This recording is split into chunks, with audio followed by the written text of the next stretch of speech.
Welcome to the Growth Session with your host, Allison Meyer-Bond. Thank you so much for being here. Honest truth, I had a math degree on my resume for years, a math degree, and I did not notice. Okay, so let me paint you a picture.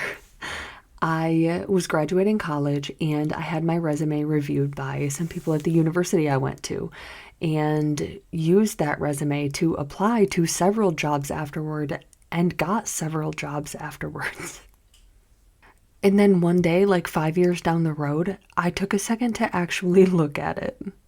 And there it was, a math degree. I do not have a math degree. That is a subject, to put it kindly, that I'm not the most great with.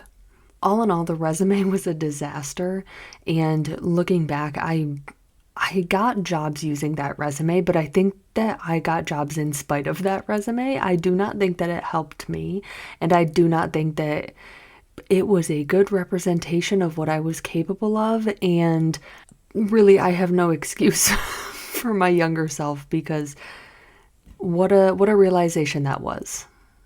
So today, I figured that I would share the knowledge that I have learned since that moment and give you 5 tips for creating a resume that is effective, that showcases exactly what you're able to do, that is eye-catching without being too much, and just all around practical tips that you can put into place today.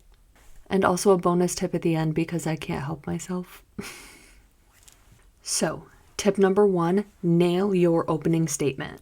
The person reading your resume is scanning for like 5 or 6 seconds and something needs to catch their eye. Generally, they're going to go to that quick opening statement that you have at the top of your resume. So you need to make it count. This opening statement is so important because it tells them who you are, what you bring to the table, and what you're looking for. And some people either just use a generic one or just skip over this opening statement entirely. So I decided to put together a few examples in different job fields of some poor opening statements and explaining why they might not be the best showcase of what you're capable of. And then we're going to edit them and show you how they can be changed into good opening statements. So in an administrative position, for example, at the top of your resume, if you put hardworking and motivated professional seeking a challenging position where I can utilize my skills. This one could use a little work because it doesn't say anything about you personally or what you're able to bring to the table, and it also doesn't say anything personal about the role that you're applying for. And the words hardworking and motivated, while they are good things to be, they are really sometimes overused on resumes and can be looked over pretty quickly. And in this opening statement, you're giving no proof of that being true. So let's rewrite this first example into a good opening statement. Detail-oriented administrative professional with 5+ years of experience supporting executive teams, managing complex calendars, and streamlining office operations, known for building organized systems that save time and reduce errors. This is a lot more specific to what you're capable of doing. It gives results, it gives how you were involved in achieving those results, and it gives concrete evidence to the hardworking and motivated aspects and highlights the results versus just descriptors that you give yourself. Next up, I'm going to do an example for an educator resume. So example number 2 is passionate educator looking for an opportunity to make a difference in students' lives. So this one could definitely use some work because every teacher is passionate. Every teacher should be passionate about changing students' lives and making a difference in students' lives. This doesn't necessarily stand out on your resume. And this opening statement gives nothing to the person reading it about your teaching style, your specialty, your credentials, your experience, anything like that. So let's fix it up. K-5 certified educator with 4 years of experience differentiating instruction for diverse learners, committed to creating inclusive, student-centered classrooms where every child feels seen and capable. This sounds so much better. It is so much less generic, and it gives a perfect description of the area of specialty for the position that you're applying for, the K through 5 certified educator. It gives how many years of experience you have. It highlights exactly what you focus on in your classroom, which is creating inclusive, student-centered environments. So much better. And last but not least, I have an example of an opening statement that might not work very well in a retail manager kind of position. So the statement we're starting out with is results-driven manager with experience in retail environments. And this one could use some work right off the bat because I noticed it said results-driven. This is a very, very overused term, especially when it's not backed up by like concrete evidence in that opening statement, because that concrete evidence is what's going to catch the eye so much quicker than those like coin words results-driven. And using the words experience in retail gives nothing about the scope, the size of your team, the results, any improvements to processes that you put into place, anything like that. So let's fix it. Retail store manager with 6 years of experience leading teams of 15 plus, driving consistent sales growth and maintaining top-tier customer satisfaction scores, focused on developing people and building cultures where teams want to show up. This is so much better because it gives exactly the years of experience, the size of the team that you were leading, the values that you were letting guide you as a leader, and you made the work environment a place that people wanted to show up to. A much better opening statement. So make sure that your opening statement is personalized, gives real concrete proof in a really concise way about the effect that you can have in a workplace, and just is personalized versus that really generic statement. And I've heard a cool tip before as far as the opening statement, and it is to write your opening statement last. Once you write out all of your past positions and your skills and credentials and anything else that you might be putting on your resume, then write your opening statement, because it should be like that perfect, super concise summary to hook the person reading it and catch their eye and make them kind of read through the rest of your resume. And tip number 2 is never put your photo on your resume. I feel strongly about this one, and I promise it's not just for aesthetic purposes. Your photo doesn't belong on your resume. Here's why. The moment that you put a photo on your resume, you're introducing information that has nothing to do with your ability to do the job. Even well-informed and well-intentioned people can be influenced by race, age, gender appearance, etc. And we do not want to open anybody up in that situation to any possible biases or anything like that. And the uncomfortable truth about it is when you put your photo on a resume, you could be opening yourself up to bias, even with some of the best companies. Unconscious bias is real, and removing your photo just removes that possibility entirely, because what matters is how you show up to work with your team, how you do the job, how you meet the results that you need to be meeting, and that's it. It does not matter how you look. Obviously, the exception for that is industries where you need to be able to show your face, like modeling, acting, and all of that. But if that's the case, you know who you are. For everyone else, take the photo off. Tip number 3 is tailor your resume to every single job application. I know, it is hard work. It is a lot of work, and the effect takes you so much farther. When you send the same generic resumes to multiple jobs, usually hiring managers can tell that this is sort of a generic resume and that you didn't necessarily take the time to dig into their job description and to that company itself before you submitted the job application. Tailoring your resume says, I read your job description, I know what your company's about, I think that I would be a really good fit, and here is why.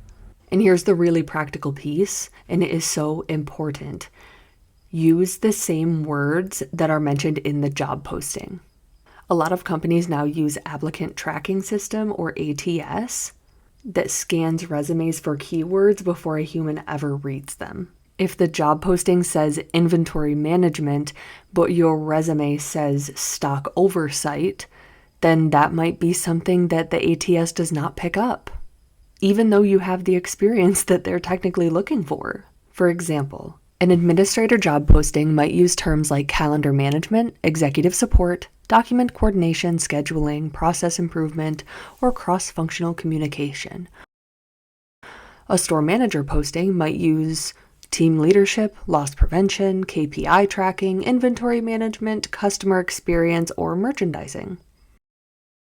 When those words appear on your resume in context, truthfully, and in alignment with your experience, they stick out a lot more than just kind of the generic words that are usually thrown out there, like the hardworking and the detail-oriented and the quick learner, etc.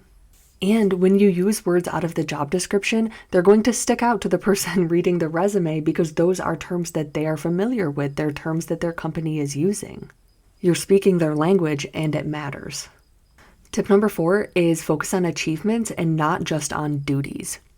Your resume shouldn't read like a job description, and it shouldn't just be a list of all of the things you were responsible for, because everybody else who's held that position was also responsible for all of the same things. What makes you different is what you did with it. So a few more examples. Do not say responsible for sales. Say instead, increased monthly sales by 20% over 6 months by implementing a new customer outreach strategy. Do not say, managed a team of employees. Say instead, led a team of 12, reducing staff turnover by 30% through structured onboarding and weekly one-on-ones.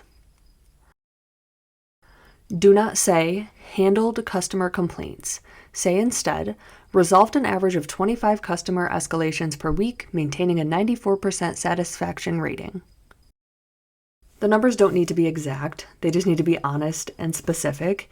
If you have qualitative evidence to showcase the effect of your work, then you can go ahead and input that. Significantly reduced is weaker than reduced by 40%, but both are better than responsible for reducing. So every bullet point on your resume should kind of preemptively answer the question, so what? If it doesn't tell the reader what happened as a result of your work, rewrite it until it does. And last but not least, tip number 5, use free resources. You do not have to do this alone. First and foremost, I'm going to go through some online free resources that I found to help you with your resume. First off is Jobscan. This is a website in which you can paste in the job description for the job you're applying to, and you can also input your resume, and it tells you how well they match, what keywords you're missing. It's really helpful when you're kind of putting those final touches on your resume. Next up is Teal. This is a free resume builder and tracker, and it's really useful for keeping a lot of different versions kind of tailored to each job description organized. Resume Worded is an AI-powered feedback, and it goes line by line through your resume and provides specific feedback on what could be improved. A couple of completely free options if you choose to use AI are ChatGPT, or personally, I like to use Claude. This is where you can just simply paste your resume, paste your job description, and ask for specific feedback. Ask if the results are clear. Ask if there are any words from the job description that you could input throughout the resume. This is really useful. And last but not least, Google Docs has resume templates.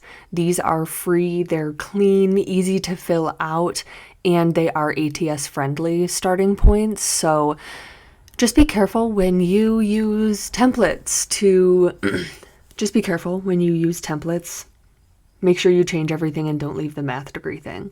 As far as human feedback on resumes, you could go to your LinkedIn profile. If you have connections, go ahead and post your resume on there and ask for really honest feedback and be open to that feedback. These are people that could be in your field or even in other fields on your LinkedIn, and they can drop a few suggestions on what they're seeing and what might work better.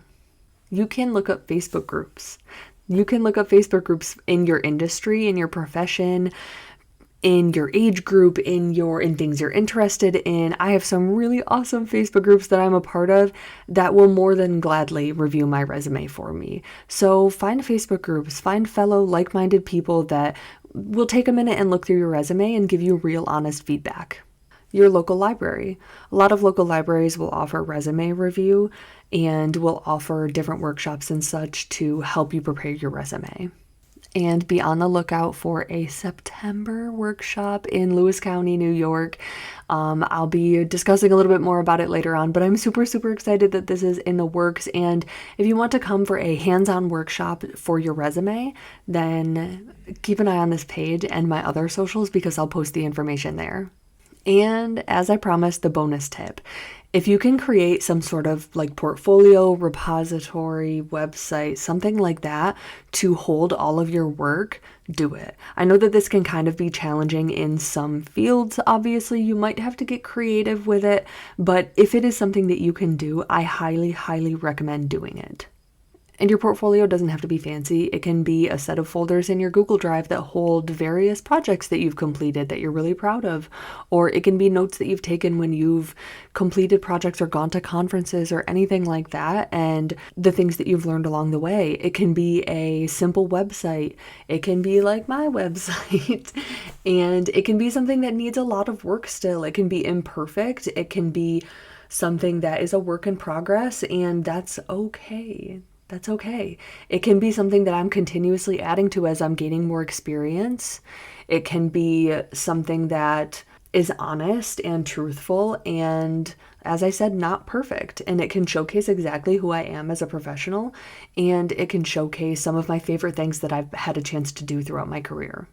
And I really like having everything in the website, and as I know that I have some work to do on it, but I feel like it represents who I am as a person and who I am professionally a lot more than my resume it could ever be able to.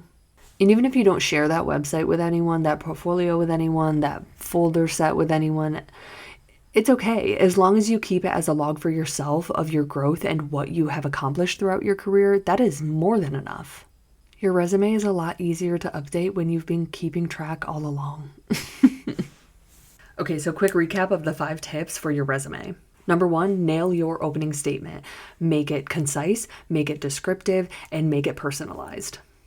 Tip number 2, never ever ever put your photos on your resume. Let your credentials and your accomplishments speak for themselves. Tip number 3, tailor your resume to every job application. One intentional, well done, personalized resume is way more impactful than 10 generic ones. Tip number 4, focus on achievements, not just your list of responsibilities or duties. Tell them what happened, not just what you were responsible for. And tip number 5, use your free resources. You do not have to do this alone. So to kind of wrap all of this up, I just want to say that your resume is not just a piece of paper. It's the first introduction to who you are as a person when a hiring manager receives that application. Make sure it actually sounds like you, your work, your voice, your results. And last but not least, if you need help, if you want help, ask for it. Go to your local libraries, go to the local workshops, DM me if you want help with this. This is something that I'm very passionate about. This is something that I really enjoy doing, is helping people kind of condense all of these incredible experiences and achievements and really just speak for themselves results into kind of a 1-pager or a 2-pager, a 1-pager for as just kind of a highlight of all of the things that they're capable of. It's so important to kind of come out of the gates as a, hey, this is what I can do and this is what I have done in the past, versus just kind of falling into that pile of the other generic resumes that are coming in. I really, really enjoy helping people make theirs stand out and help theirs become more effective and something that really catches the eye of the hiring manager and really anyone who's reading it. So thank you so much for watching this week's episode. If you haven't seen last week's episode, please go ahead and watch it. I talked about life as a young professional, some of the lessons that I have learned the hard way for sure. And I just gave some tips and tricks for how you can kind of thrive as a young professional, how you can put your foot in the door, and how you can make your presence known without rubbing people the wrong way. So go ahead and watch that. I would love any kind of tips and tricks from other young professionals. And if you have any tips for resumes, please drop a comment below. What is your best resume tip? Or better yet, what is one of the craziest things you accidentally forgot to take off of your resume? Like a math degree. Last but not least, share this episode with somebody who has been putting off updating their resume. Today is the day. Thank you for watching the growth session. If you'd like to subscribe and follow along, that would be awesome. I also am going to put my socials up on the screen if you'd like to check those out. Thanks.